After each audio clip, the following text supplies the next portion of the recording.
You're listening to Sox in the Basement, a production of the Broadcast Basement Limited, where every show is 30 minutes of good and comes from a basement bar on the south side of Chicago. Pull up a stool, pour a cold one, and join us right now for Sox in the Basement. Heard everywhere podcasts can be found, and always at soxinthebasement.com. Before we kick off this show, I got lots to talk about. I know you do as well. Who's got the Staff of Cork and Kerry for this week? The guy who has kind of had, quietly, a really good week is Andrew Benintendi. Everybody's least favorite White Sox player going into this doubleheader with the Yankees. We're recording this as the doubleheader is getting going, so he could have gone over the doubleheader. And I got to do this up to the doubleheader because I just don't have real-time stats. But over the last week, Andrew Benintendi is the best hitter on the team. An 826 OPS, a 364 average, doing exactly what he's being paid to do. He stole a couple of bases. He didn't strike out a single time. He's not hitting home runs, right? But he's getting on base. Okay. He's setting the table, and that's what you want him to do. That's who you want to get. Not Giolito after the last start. Not Jake Berger. Not even Liam Hendricks with just the dominance out of the bullpen. We're going Andrew Benintendi with the Staff of Cork and Kerry. You know, I love the idea of Liam Hendricks having it just because he's made the comeback and he is. How do you not root for the guy? You just want to give it to Benintendi. I kind of just want to stick it to people who are really mad that Andrew Benintendi's not a superstar because I want to stick it to the front office for never giving a superstar contract to anybody who actually deserved it. That's what this is. This is a spiteful handing out of the Staff of Cork and Kerry. This is a petty handing out of the Staff of Cork and Kerry. All right. Cork and Kerry at the Park is the proud sponsor of Sox in the Basement in the shadow of the ballpark at 33rd and Princeton with an award-winning menu of burgers and ballpark favorites at a great price. I'm telling you right now, before you go into the ballpark, bring the entire family over, bring your whole crew over, have some craft beers or some wines or whatever you want. The Spears behind the bar, there's an amazing selection at that bar, indoor, outdoor seating. Get yourself fed. 33rd and Princeton, right on the corner, the official sponsor of Sox in the Basement. Learn more at corkandkerry.com. And Andrew Benintendi is now the proud owner of the Staff of Cork and Kerry.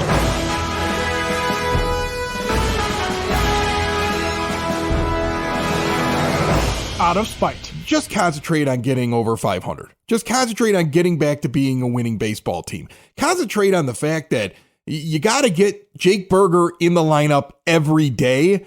And this whole idea that he can't hit on the road, I think that was proven to be stupid in New York. Well, I don't understand. I just don't understand. I can only say I don't understand so many different ways. Yo no comprendo. I don't get what at this point Jake Berger has to do to show this team that he deserves basically an everyday spot in the lineup. I'm not saying he's got to play every single game from here on out. Of course, he's going to have some days off. Of course, you'll play the matchup game a little bit with him. But yeah, what is he? The first thing he does in the doubleheader comes up and cracks a 2-run homer, right? Then he hits a double the next time up. I mean, he has so fewer at bats than anybody else in the lineup from the last week, not including guys who haven't played, that it boggles the mind. I mean, he has 13 homers on the season now, as you and I are sitting here talking. Lord knows he could end up with more, by the time you and I are done talking, because as we're sitting here recording, they're playing game one of the doubleheader. We don't know how it's going to finish, although it really wouldn't change my opinion that I think this team is going to be in contention, or at least close enough that they keep you hooked all season long and could possibly even make the postseason. This division is terrible. Imagine if you had a competent owner and a competent front office and they were actually trying and there were actual baseball people in there that were able to do the things that good organizations do. How many division championships you would get in this horrible division that is the AL Central. But I mean, the Jake Berger thing boggles my mind, Ed. Okay, here's the quote from Pedro before game one of the series against the Yankees when he was questioned about why Berger wasn't in the lineup. And kudos to the beat reporters for jumping all over him And just the terrible response, just the company man terrible response of, quote, who doesn't want Berger in the lineup? I want him too. Well, then put him in, you idiot. You're the one guy who could do that. You're supposedly making the lineups, although I don't believe he's making the lineups. Okay? No, I don't believe it for a second. However, we only have 9 spots. He's the best hitter on the team. I don't understand that. You could put 8 other guys in there, and he's still better in those 8, and he would be number 9. And here, I'll continue to quote, I'm sorry. And it's really not 9 spots because he can't catch, play shortstop, or center field. Well, let me tell you what Jake Berger can do. Jake Berger can DH, he can play third base, and he can play first base. And the guy at DH can move to right field or left field. That's plenty of positions that Jake Berger can go to. And I even mentioned the pie in the sky attitude that they could put him at second base one day, which is just like obviously not an option because you're playing terrible second baseman over the best hitter in your lineup in that game, right? He has a higher OPS than all of those positions I mentioned in that game. The DH spot, he has a higher OPS than Eloy Jimenez. He has a higher OPS than Yohan Moncada, who, besides what he did yesterday, been terrible for the last month or so, okay? I mean, Berger is the better option right now, in my opinion, at third base, okay? He's better than Andrew Vaughn, his OPS. He's better than Benintendi, his OPS. He's the best hitter on your team, and you keep coming up with reasons as to why this first-round draft pick, who has always been a good hitter and was only stumped by injury that you drafted for crying out loud, somehow isn't in your plans. Like, what about Jake Berger do you not like? Because there's something there. Like, he doesn't fit whatever narrative they have in the building there. He wasn't even on the team when they broke camp. And all this guy has done is prove all of those so-called experts in the front office wrong. And then you have this guy sitting there saying, well, I'd love to have him in the lineup. Well, then put him in the lineup. He has the highest OPS of anybody on the team. He has the highest batting average right now of anybody on the team.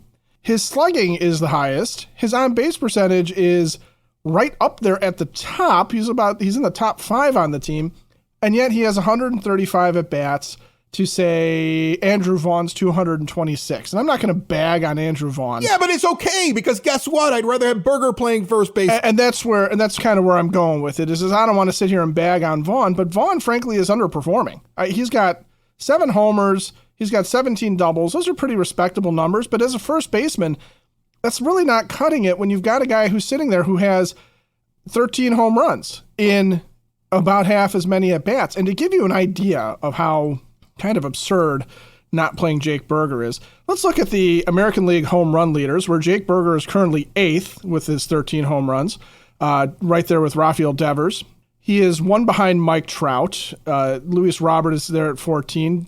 Bo Bichette has 14. Adolis Garcia from Texas, very good hitter, 15 home runs. Shohei, 16. Yordan Alvarez, 17. And then Aaron Judge, who just went on the IL because that guy's what Eloy Jimenez aspires to be, apparently, has 19 home runs. Now, the major difference is that in terms of the amount of games played, Aaron Judge, because he's had injury issues, has 49 games and 175 at-bats, which is comparable to Jake Berger and his 44 games and 135. Everybody else ahead of him, besides Aaron Judge, who is an unfair comparison right now to any other home run hitter in the majors, Alvarez, 200 at-bats, Shohei, 236, Adolis Garcia, 228, Bo Bichette, 269, 226 at-bats for Luis Robert, and 226 for Mike Trout. So in not half, but a little under half the at-bats of everybody else on the American League home run leaderboard, there sits Jake Berger with his 13. And you can't find a spot for this guy in the lineup. You can't find a spot for a guy whose average and OPS match Yordan Alvarez. That to me shows that there is either something going on in the front office where they are so stubborn and they think that we are so attached to the people that they said, the players that they said are the stars and the faces of this team, which, by the way, we don't know anything about them because you don't actually expose them to the fans, or it is just an absolute stubborn refusal to let Berger cook because of something you mentioned in our last show, where Jake Berger does interact with the fans. He is part of White Sox Twitter, he and his wife. He is a guy who is out there and really is, for most fans, the face of the franchise, but he shouldn't be because that's not how White Sox do things. That's not who they picked. This isn't the hero they wanted. It's the hero they got. Well, right. Sox fans, if you're looking for exterior windows, doors, patio doors, storm doors, look no further than Window and Door Superstore of Oak Forest. They've been doing it for 40 years in Oak Forest since 1985. The owner's hanging out in the showroom, and then there's an owner that's on site at every install with their own workers. They make sure the job is done right. Every major brand, no stock items. They're going to custom make it so it's a perfect fit, and there's no high pressure sales. They don't show up in your home with some dingy little window example and then try to tell you that there's some special. And if you have a sign right now before I walk out the door, I can give you the special, but I don't know if it'll be there if I make it to my car. That's not happening. You go into their showroom. You see full examples. You see the window etchings. You see the different doorknobs. You see everything. They're a half block east of 159th and Ridgeland. Stop in and see them today, 6280 159th Street. See more at windowdooroakforest.com. Years back, when Ricky Renteria was still the manager, I got an opportunity to ask Ricky in front of Rick Hahn, the two of them standing next to each other with a crowd there, who made the lineups. And it was the most uncomfortable scene because Hahn wouldn't answer. And Renteria keeps glancing at him, trying to figure out what he should say. And then he goes through this whole thing about tapestries and 16th century French art and how people collaborate.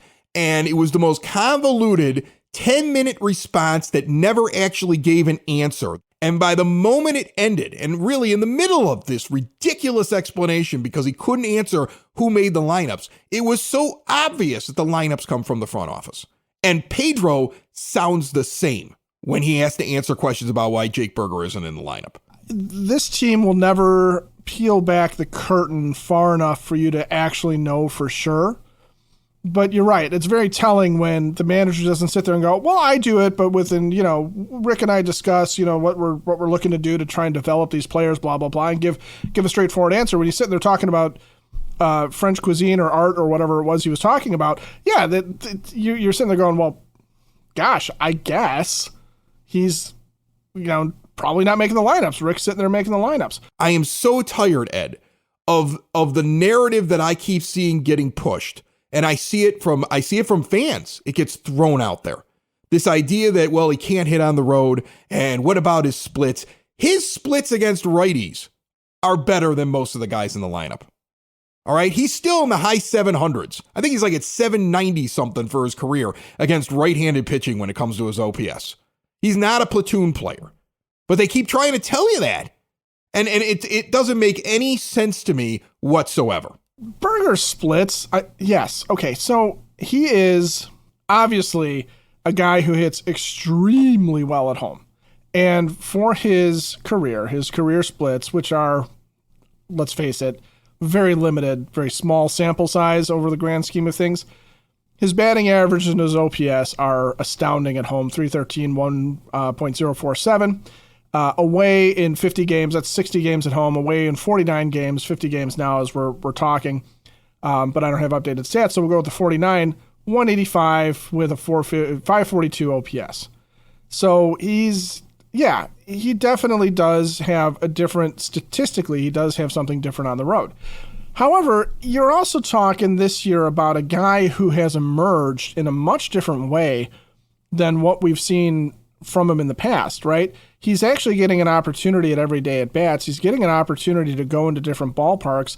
And you can't tell me that if you're going to continue just to play this guy at home, that he's going to get better on the road because he gets to see different batting backgrounds and gets to see different crowds and gets to experience different dimensions and things like that. Are you going to protect him the whole time?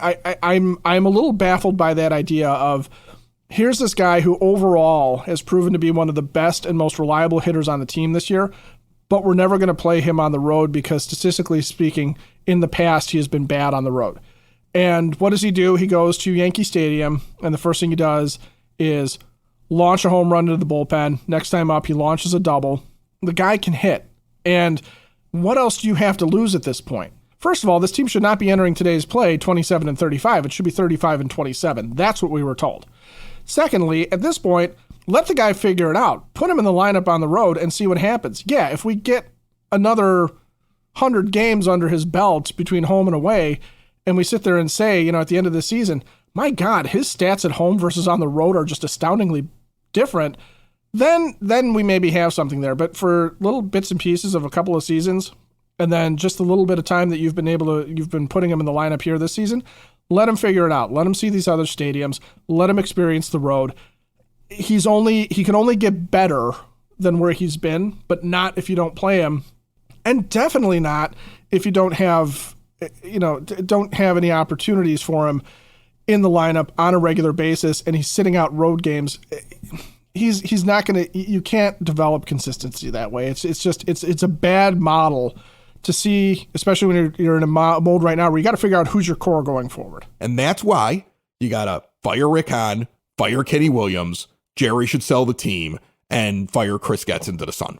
I say it every show. It's brought to you this week by the fine people at the Village of Lamont. This weekend, actually on Saturday, their 150th anniversary party in the streets of Lamont. If you want to experience a downtown with real history, great eats and drinks, and green spaces filled with adventure, visit the Village of Lamont, shop, dine, drink, and explore, and see more at lamontdowntown.com. So as we sit here and we do the podcast today, Lance Lynn, another terrible outing, saved from the loss because of an Eloy Jimenez 2-run home run in which the White Sox grabbed the lead back 6-5.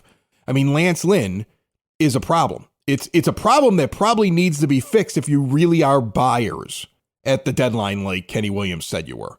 I mean, if you're buying, which I think they're going to do, and I'm fine with, okay? Look, this is the end of go this. ahead and buy. This is the end of this contention window. We have desperation in the front office to prove that all the rest of us are wrong. So go for it. Why not? Let's have some fun. It's not my money. I'm not the guy who wasted Jerry's money.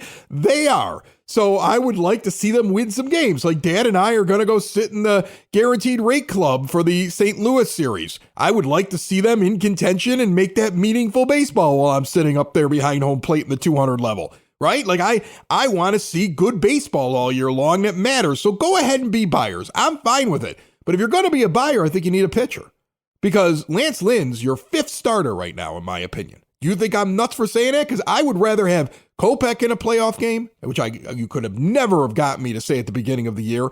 I would rather have Giolito in a playoff game. I would rather have Dylan Cease in a playoff game because I think he's going to figure it out. Players go through bad stretches. Everybody has it. I think he's going to figure it out. I haven't lost faith in him. And I think Mike Clevenger's shown me just a little bit over his last couple of starts that makes me believe he's a better option than Lance Lynn. They need another pitcher. Well, and you're not wrong about Lynn, okay? I mean, look, the guy's ERA is 6.55 going into today's game. And, as he's sitting there coming out of just a brutal start of 5 innings with 8 hits, 5 earned runs against him, 6.72. The guy's ERA on the season is almost 7 runs per 9 innings, okay? That's insane. And he's given up a ton of home runs. This just is not, it's not a guy that looks like he can go out and really face major league hitters and get anything done. And it's kind of sad to say because it's not really something that you expected going into this year. You knew that Lynn might not be an ace. You knew that he might not be somebody that is what you traded for a couple of years ago when you were looking at it, but you didn't expect him to fall off this hard and this fast, right? And it's kind of... The thing that becomes a little obvious when you're looking at what's going on with him is how his pitch usage has come into play. He's giving up a lot of home runs. And basically what's going on is, as I'm looking at on Brooks Baseball, I'm looking at his usage chart and I'm looking at what he does with his pitches. He is far less reliant on his sinker than he has been. And that goes into the end of last year and then going into this year where he was at his high on some, during some months throwing 30% sinkers. Okay. He was generally speaking between 15 and 30% in the usage on the sinkers. He hasn't risen above 14.44% this year. And I think what's going on is he's not getting the ground balls that he used to get out of innings. The whole issue with him of getting these balls elevated comes down to whether or not he can get guys out. And his four-seam fastball, the velocity is down. It has steadily declined from when they first traded for him. He's down around 92 miles an hour, 93 maybe. The sinker's velocity is actually fairly consistent. It's down from when he first came here, but there's also less room between that and the changeup as a result. The slider is way down in velocity. His cutter is about the only thing that has stayed consistent the entire time here. And it looks to me like, based on his usage, what he's doing is he's trying to get guys out with the fastball. He's trying to get guys out with the cutter, but he's not getting really enough of the movement that he needs to try and get guys out. He's not fooling anybody. That's why he gives up 2 home runs per 9 innings. Okay? That's why he's giving up 10.2 hits per 9 innings. That's why his whip is 1.5. He's putting too many guys on base, but it's not really because of the fact that he's walking a ton of guys. The majority of it is because they're hitting him. That's the thing. Like, he doesn't have control problems like where he's putting guys on because he's giving away too many free passes. In fact, his walks per 9 is lower than 3 of the other 4 guys in the rotation. It's because he's not fooling anybody. What he throws looks like a beach ball to most major league hitters right now. And, you know, it was bound to happen, Ed. I mean, like, that's the thing. Oh, of course. It was bound to happen when you have a guy that throws like 3 different variations of a fastball, because as you get older and some movement may go away, and the moment that went away, they all kind of look the same, I think. And I think they're able to anticipate what's coming a little bit easier coming out of his hand, and he's just getting beat at this point. I mean, this is the thing. You're not going to pick up the $18 million next year. You'd be crazy to pick up the $18 million. Then again, you would absolutely be. Then again, there are morons working in the front office, but you'd be crazy to pick up the $18 million.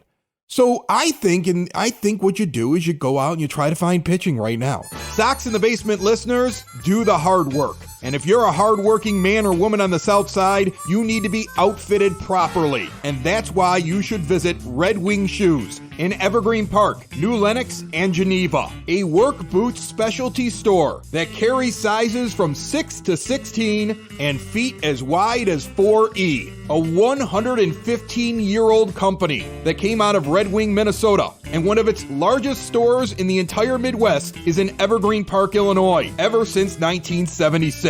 When you're on your feet, the footwear is everything. So why not get an expert fitting? They warranty, repair, and offer free conditioning with laces.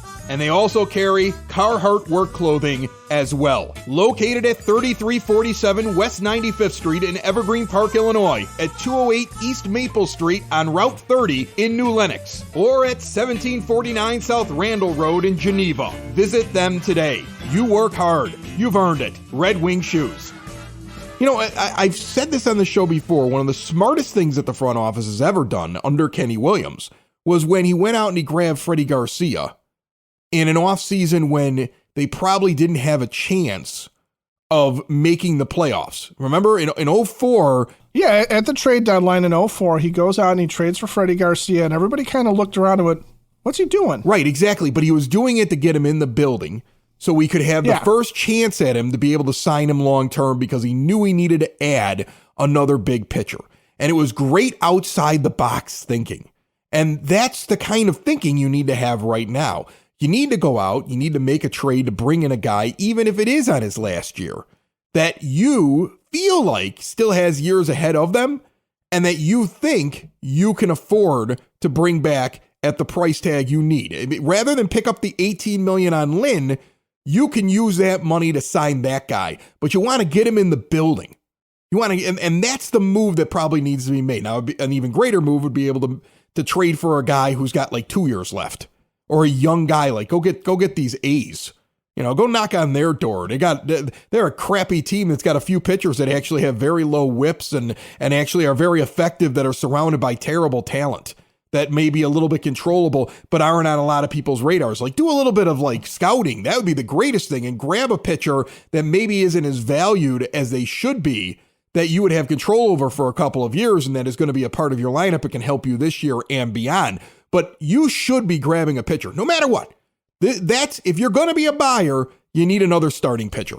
Yeah, because you can't have a guy in Lynn who right now he's giving up a career batting average on his four-seamer it's career highs basically. 304 in March, 286 in April, 255 so far in May, not including today, in May, and not including obviously his June starts here.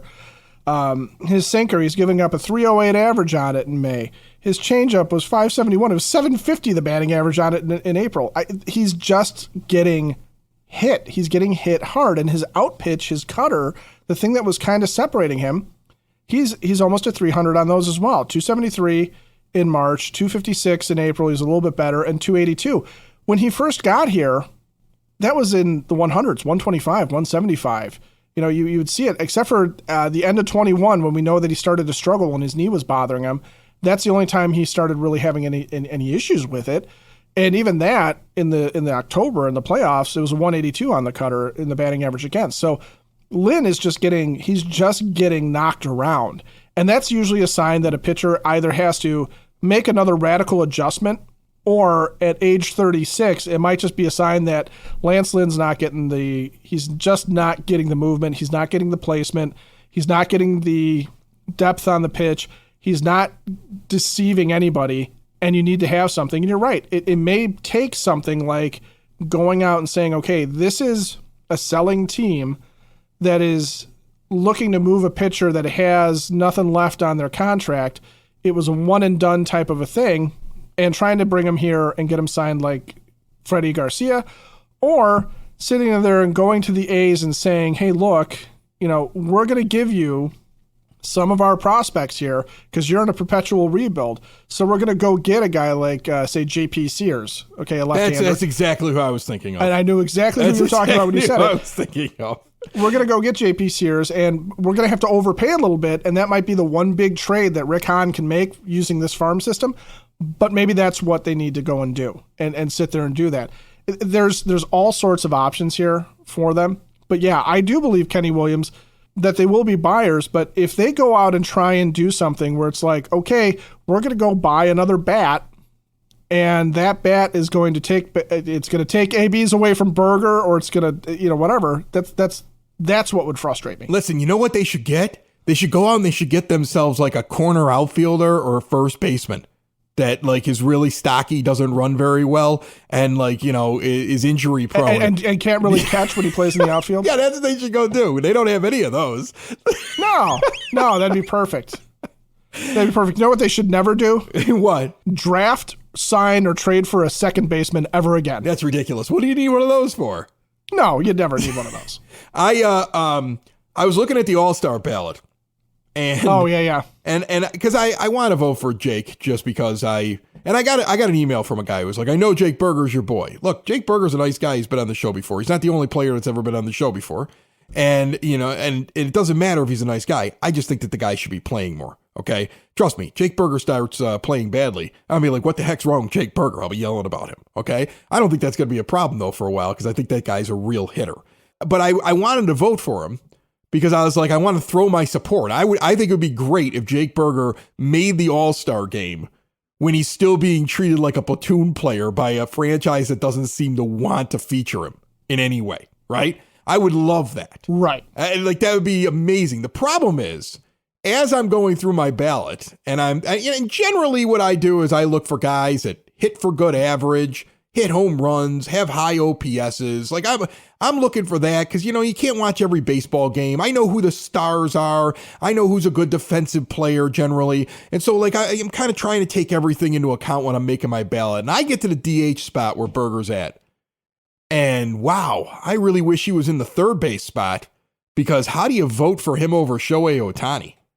That's so hard to do. I did it because Shohei's going to get plenty of votes, right? Yeah, Shohei, I mean, he's going to be there. He's going to be there one way or the other. Right. Shohei Ohtani is going to be in the All-Star. No. He's going to get the votes. Like, he's going to win that. He's going to win. He's going to win. There's no way he doesn't win it. If Shohei Ohtani doesn't win in the initial voting and get in as the DH on the American League side, I will strip down naked and run down Michigan Avenue. Like, there's absolutely no possible way. Well, here's hoping that he doesn't put out a tweet that has everybody turning on him. I mean, like, there's no way he doesn't get himself voted in there. He's probably the best baseball player there is right now. So I don't know how Jake gets in there. He probably, hopefully, is like, put on the team by the manager of the American League, or I don't even know if that guy gets to do it anymore. I know they keep changing how they select their lineups. It's been fan voting. Right, it's been managerial pick. He might be an injury replacement. Right, he could also be something where it's like last 5 in, and we have a nice campaign for him. Whatever. Here's the problem though. The White Sox wouldn't have a campaign for him. No, they wouldn't. Jake Berger would be there, but they'd really be telling you to vote for Gavin Sheets. Yeah. Yeah, Jake Berger. I mean, if Jake Berger keeps crushing home runs, especially if he's doing it on the East Coast where they forget the White Sox exist, and guys are sitting in the stands at Yankee Stadium watching him going, hey, who's that guy with the mustache, the little ball of muscle out there that keeps hitting it out there? Yeah, we got to bring him over here. That's a terrible New York accent, by the way. That's... Is that what that was? That was terrible. I don't know what that was. But anyway, that's the only way Berger, I think, gets in is if he raises his profile in the next couple of weeks, he's a guy that could be in there. And if he ends up, I mean, honestly, if Berger keeps crushing the ball and he ends up top 5 in the American League in home runs, he might be somebody that gets picked for the home run derby or something like that. Then then you'll see him there too. So I think those are all possibilities. But if I had to guess, I would guess that Giolito would be the only one that gets in that first round of selections. And obviously, fans don't pick the pitchers really, so you're not going to see anybody voted in. I want Jake Berger home run derby. Nice call on that one. I do too. Yeah, if I had to rate your last comments here of the show, I would rate the New York accent terrible. Jake Berger home run competition idea great. That's where I would go. Amazing, wouldn't you? But definitely not that accent. Never do that again. Sox in the basement. Sox in the basement. Sox in the basement. Sox in the Basement. Heard everywhere podcasts can be found, and always on soxinthebasement.com.